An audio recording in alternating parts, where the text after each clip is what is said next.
American has $90,460 of debt. Automobiles, mortgages, credit cards, and student loans are the biggest elements consuming net pay. In many ways, the 21st century has many reflections of the roaring 20s. Are we living above our means? Welcome to Coastal Connections with Marilena Echohawk, owner of Unfuck Your Credit. Get ready to fix your credit. All right, hey guys, welcome to Coastal Connections. We got Marilena here. What's up? Hey guys.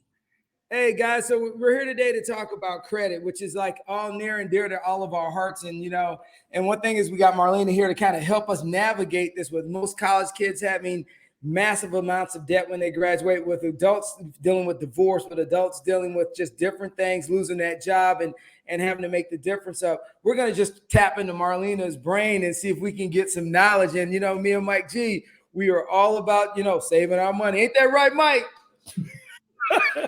So Marilena, no further ado, I just wanted to ask you a couple questions, and I appreciate you being on the show, girl.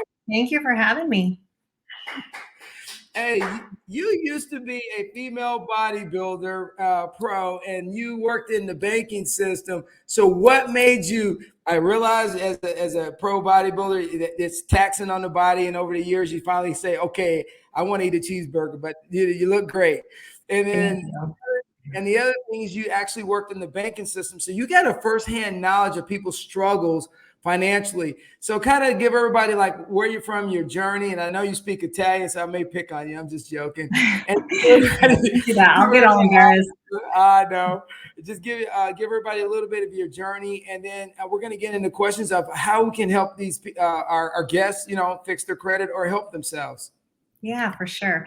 So I started out in banking when I was 19. I was in the banking industry for 20 years, and I, just kept going up the ladder and had my own branch, and I loved it. I loved my clients, what I did for them, but I was tired of the corporate world and I wanted to work for myself. So in the midst of all that, I was an athlete. I was a IFBB pro physique girl.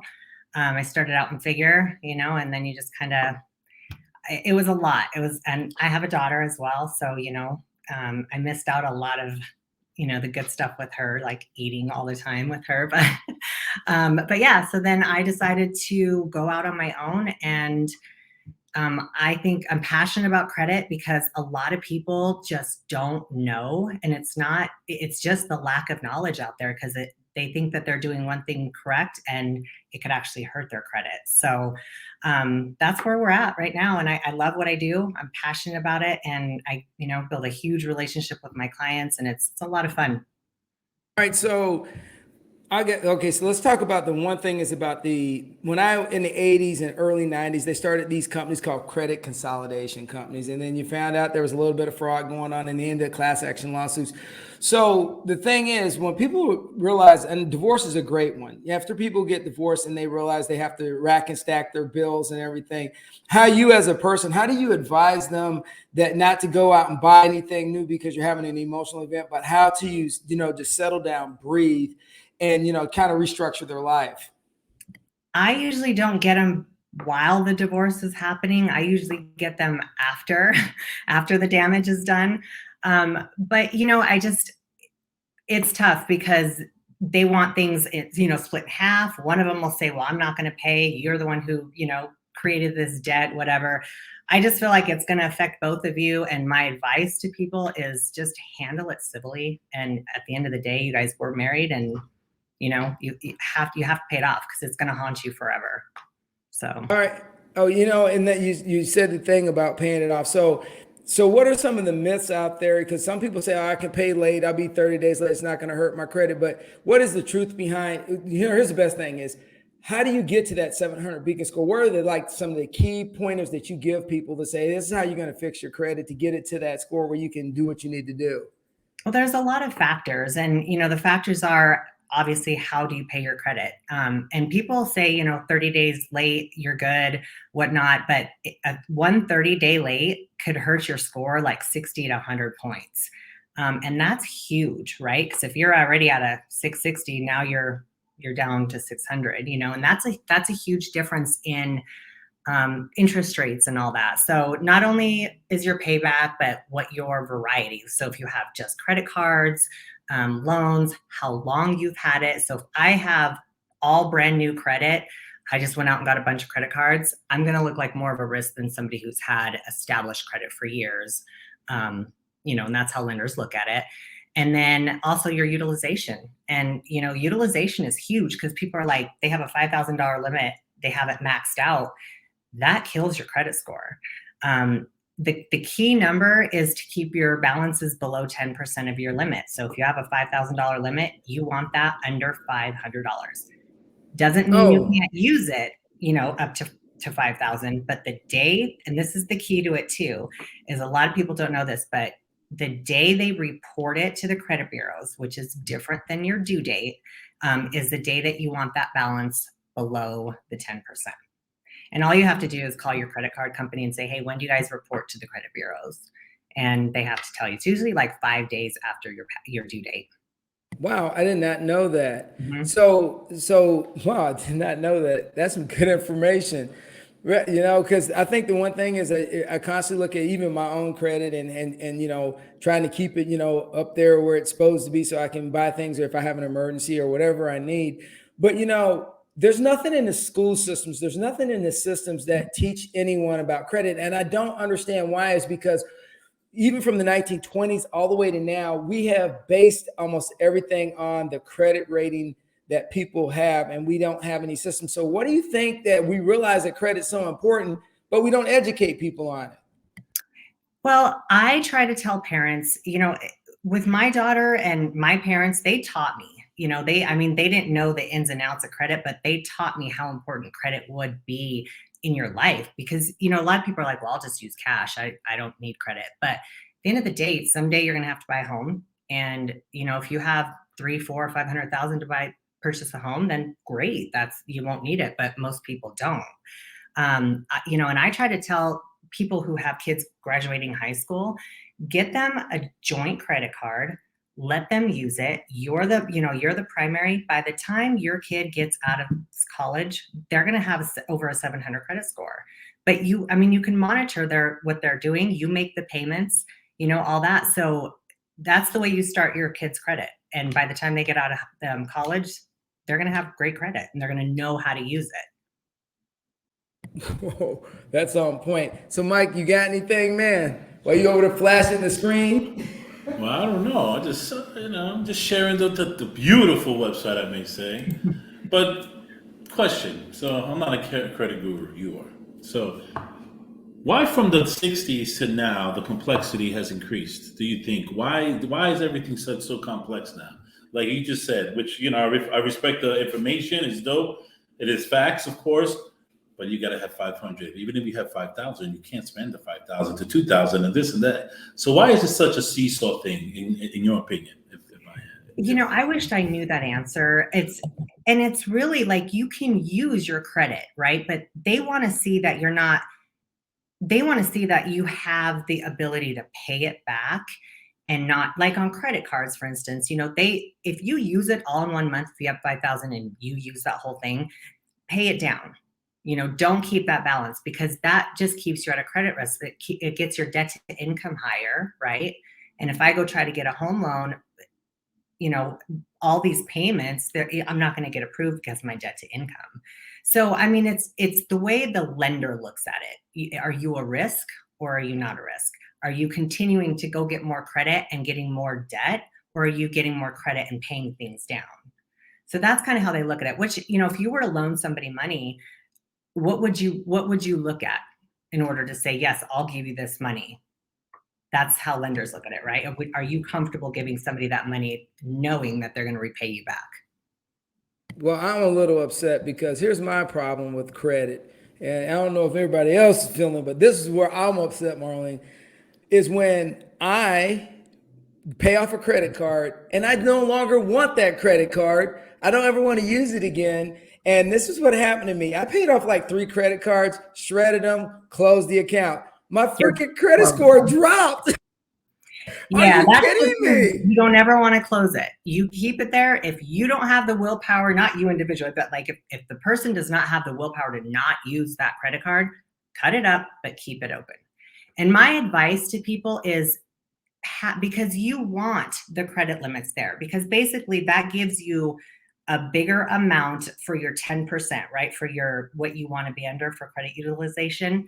So if you have 6 credit cards, but you keep them all below 10%, you're going to be in great. So I always tell people spend $50 on it. Go buy your gas this month and then pay it down to 25. Next month, pay it off. Because that's all they want to see is how do you pay your debt back? Yeah, And don't ever close the cards because it will jack you. You'll drop like 50 to 100 points like with one card. oh, trust me, I was shocked because I'm like, all right, I came in a little extra money and I paid the cards off, and I'm like, oh, I'm good to go. I'm got rid of these, and it was like some miscellaneous cards, but it dropped me 100 points, and I was furious because I was like, I'm not even abusing credit here. So when you're working with that with loans, so your credit impacts the way your interest rate for loans. So to kind of give me an idea, so how does the interest rate work with loans, and why do all 3 credit companies, Experian, TransUnion, and what's the other one? Equifax. Equifax. Yeah, Equifax. Why do they come up with different scores? And it depends on who you're going with. So you may have a 700 with Equifax, but you got a 650 with TransUnion. So what is going on? That's a great question. So not everybody reports to the same bureaus. There's a ton of bureaus out there. There's bureaus that will report certain things. Those are the 3 major ones, right? So you always hear about them. The reason being is because I, as a company or collection company, I may report just to Equifax my collections for like medical, right? So Equifax may have this company that just sends it to them, and TransUnion and Experian didn't get that collection. So it's not reporting on that bureau. So that's the differences. So, I mean, that's the major differences. And, I might have a company that reports an account that's in good standing, but they're not reporting to the other bureaus. So that's the big difference in everything. All right, because one thing we did do is like 3 of our daughters have already bought a home in their 20s, and I think that was a big deal because I told them that a mistake I did make is growing up is when I did have the cash and the ability, I didn't buy a house when I was in my 20s, and I kick myself every day thinking if I bought these 2 houses in California, what else in California? Woohoo! Right? So I mean, with the way the housing market's changing. And the price of living is just going through the roof. I don't know about in Denver, but here in Tampa, the cost of living is, an apartment is almost $2,000 a month for a 1,500 square foot or 700, 800 square foot apartment. But I know you're out in Denver. The question I got is, but everything's driven off your credit. So what I'm starting to see now is that college kids, they have no credit debt, but they can't get an apartment because they have no credit history. Right. And that's the key to the parents. I mean, it all starts at home with everything, right? Like if the parents need to understand that credit is so important, just to even get an apartment, to get a cell phone, and that's huge. And if you don't have it, then you're going to put a bigger deposit down, even for like a cell phone, you're going to have to put a deposit down. You could always get co-signers, but at that age, you should have something established. Even if you get a car loan and joint car loan with your parents when you first turn 16, you got to teach. I mean, my big thing is teach your kids about credit. And if you don't know, find somebody that does. I teach people, I don't just take negative items off their credit. We have courses to where I teach them about it, how to utilize it, how to make your credit work for you instead of against you. Okay, so you just went into segued into my next question, and I'm glad you went there. All right, so someone hires you. I mean, it's I hire you, Mike hires you, someone hires you, and I give you you get my credit report. How do you? And if there's a top secret, I don't want to know. But if there's a process, there's a process. How do you get people's credit score up? It's a process. So everybody's credit is different. They're all unique. So what I do is there's a link on my website and it says pull my credit or what's my score. I can't remember exactly how it's worded, but that is their affiliate of mine. So when you work with me, you have to use that affiliate, and it's a credit monitoring system. It pulls all 3 bureaus for you. What I do is I will do a full audit of your credit. So I pull all 3 bureaus, look it over, and then I tell you what's wrong, what looks like, and then obviously I'm going to talk it over because a lot of people have stuff on there that is technically theirs, but it's not reporting right. So the key things I start off with is their name and addresses, because you would be surprised. I don't have a middle name, and they had a middle name on my credit. And I'm like, I don't even have one. So, and that's potential fraud, and it could lead people to put things on your credit that's not yours.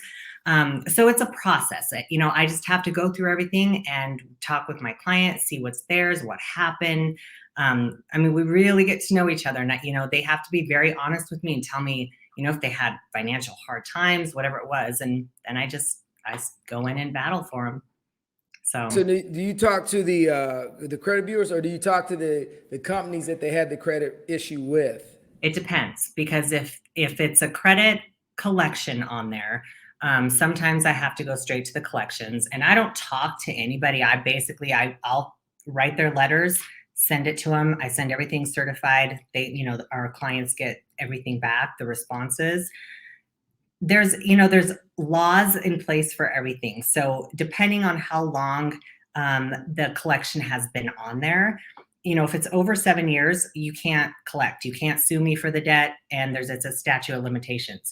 So I tell people all the time, this is huge, so please listen to this: do not pay old collections, because all you're going to do, and I understand you're trying to do the right thing, and people are always like, oh, I just paid that off. I'm like, no, why didn't you call me first? But what happens is if I pay an old collection and I don't get them to delete it, what happens is it's going to start over for another 7 years to report on my credit as a paid collection. So what happens then is my score drops again. So it's a game. I call it the credit game. You just have to know, you have to educate yourself. And that's the key thing, is I can still usually get those off if you paid them, but it's tough. It's a lot of work to get them. And that's what I was trying to bring up earlier about the complexity of it. Do you see the complexity? Where I asked that question and it just got more complex. Yeah. You don't even know. There's so, as I was telling you that, there's so much going through my head that I want to tell you, but it's she just gave you a gem right there about the 7 years. I knew that. Somebody gave me that. So check this out. I have a question. So I'm getting my credit fixed. It's that time. Not too bad. It's cool, and it's all clear. Now the problem I got. Here we go. It's all clear. We're good, right? Got clean slate. I can't get nothing. Nothing. No credit card. No nothing. Well, why? What are they telling you? You don't got nothing. There's nothing there. Everything's clear. Everything's gone. The company did their job, did whatever. So basically, you had nothing but negative on your credit. Now it's all gone, and it looks like you have nothing, right? Correct. So I'm like, I'm going to tell you a quick story. I had a client that started with me last, I think, March or April, and he never really used credit. He had, I think it was 3 or 4 hospital bills on there. He had lost his job. And he couldn't pay it. It was the deductible. So they threw it on. And so he had he started a 520 with me, couldn't get credit, nothing. So I think that was April. And then in November, he had a 670. I got him a credit card. We put, and the key thing too, is if you rent, get your rent on your report, because it helps with when you go to buy a house. You have to put your rent on your report. You're kidding me. Absolutely not. I've never even heard of that. Yeah. And on my IG, I have a video about that. I made a video because a lot of people they're like, well, I don't, I rent. I haven't purchased a home. I don't have a mortgage history. Well, put your rent on there. But there's a process too. So, but it's easy. I've had my clients put it on and their scores go up 50, 60 points like that in the first 30 days. Wow. I've never even heard of that. That is some serious knowledge, because all the times I rented, I should have had it on my credit bureau. Absolutely. If you get your, whoever you're renting from, there's companies. And like I said, on my IG, there's one of my posts is about it, and I list a bunch of companies that you can call, and you have to pay a monthly fee, but it's not expensive at all. All right, so I'm gonna definitely do that for one of my daughters that just graduated college, and she is renting right now. So I am definitely gonna call her and tell Just make her. sure that she is paying on time, because if not, then it's obviously going to hurt her. So as long as Trust me, Daddy makes sure that happens. yeah. All right. So, as we progress as a society, what do you, I mean, credit has become like this mega thing in our society now. And it's kind of like, in no other time in our history has credit been so strong. And so what's your advice on what kind of credit card should people get? So it kind of helps strengthen their credit. You know what I mean? Because there's certain credit cards out there. There's a lot of advertisements. So what advice would you give if people do have to apply for credit cards? What should they be trying to apply for? It's a hard question to answer because it depends on what your credit score is. Because if I have 0 credit score, I don't have anything negative reporting. There's ones that I always recommend, the ones with rewards, right? But because you can get travel, you can get all that stuff. So you have to look at all the aspects of it, because if I'm brand new, I might have to get a secured card. And what a secured card is basically you have to give money. They put it away, they lock it up. So they'll like $200-300. You're going to use your money as your credit. Some companies will still charge you interest on your own money, but at the end of the day, you're having to build your credit, right? So if somebody's establishing credit, that's what I recommend for them. People with bad credit, I've gotten a couple of my clients secured cards when they've had that 600 to 650, and right when we got them above a 700, we can switch it out and get them an actual credit card. So I always look for the lowest fees, a monthly fee or annual fee, whichever one, the lowest interest rates. And that's really key. It's really what you want out of a credit card. So, and how you're going to use it. So Mike asked me earlier, and we keep messing it up, and it's on us, but how the heck did you come up with the name for your company? Which I like.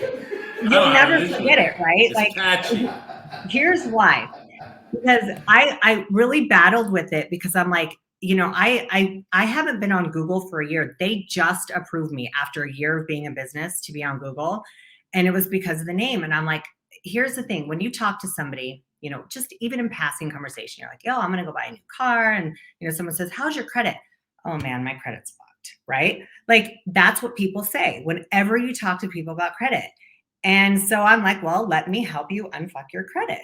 And if people don't, there have been a couple people that really haven't done business with me because of my name, but I'm like, well, then you're not my people, and it's okay.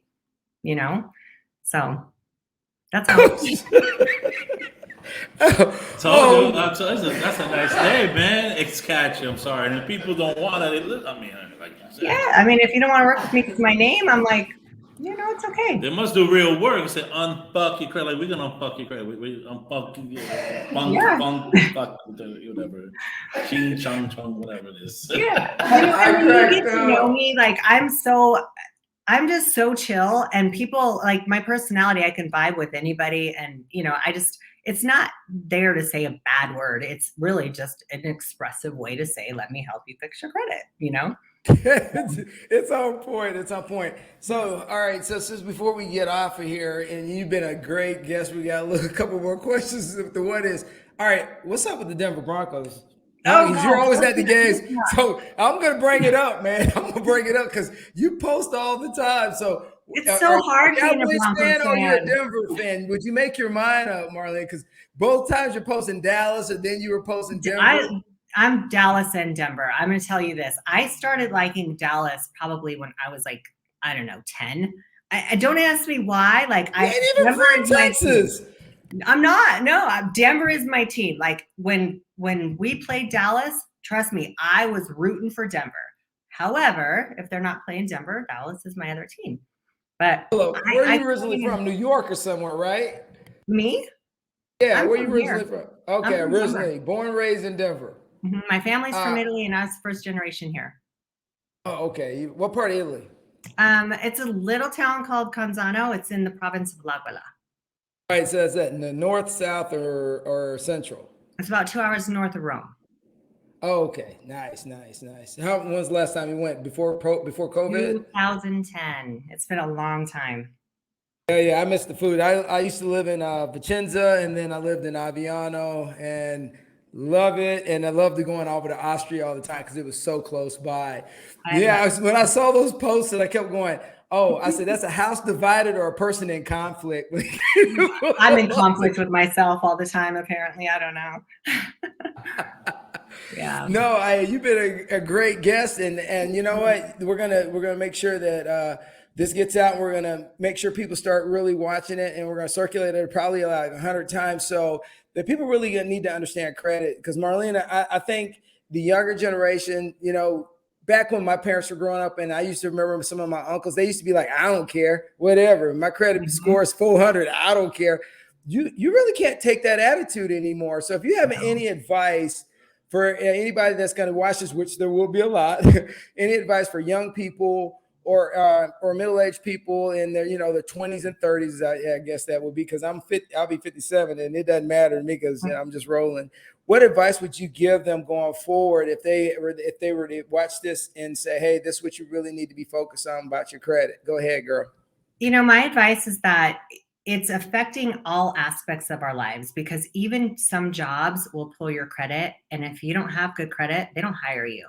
So it's not just going to get more credit. I say, if you don't know, you guys have my website on here. I have courses where I can teach you guys, ask, Google it, learn, and get a credit monitoring system, because it will help you monitor if anybody's using your credit, if your social security number's been compromised, which mine was the other day, which is absolutely crazy. So, the only way I knew was through the credit monitoring systems. Okay, what credit monitoring system do you use? Because I don't use one, and I'm glad you brought that up. Go onto my website, and it says, what's my credit score? It's on the homepage. And here's the thing, Credit Karma and the ones like that, they are never accurate. So you can have a score on Credit Karma of 700. You're like, heck yeah, I'm gonna go buy a car because I got my 700 credit score. Go to the dealership and you have a 620. Big difference, right? So these ones, the ones that I use, it's called Identity IQ.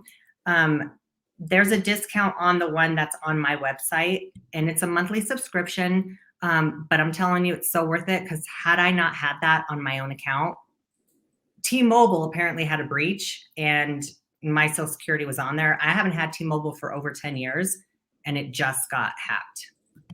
So yeah, it's just important. It affects all aspects of your lives. You don't have to go into debt. Know how to use the cards, know when to pay them, pay them off, make your payments. And that's just it. Don't close them. Don't close them either. Right. All right. Close out here, bro. You got anything else before we close out, Mike? It's been great meeting you. A lot of information. I mean, now I know that I have to get a prepaid card maybe or something. Mike, you should just give me a call after the show, and I'll give him the number. Yeah. So guide me. I will guide you for sure.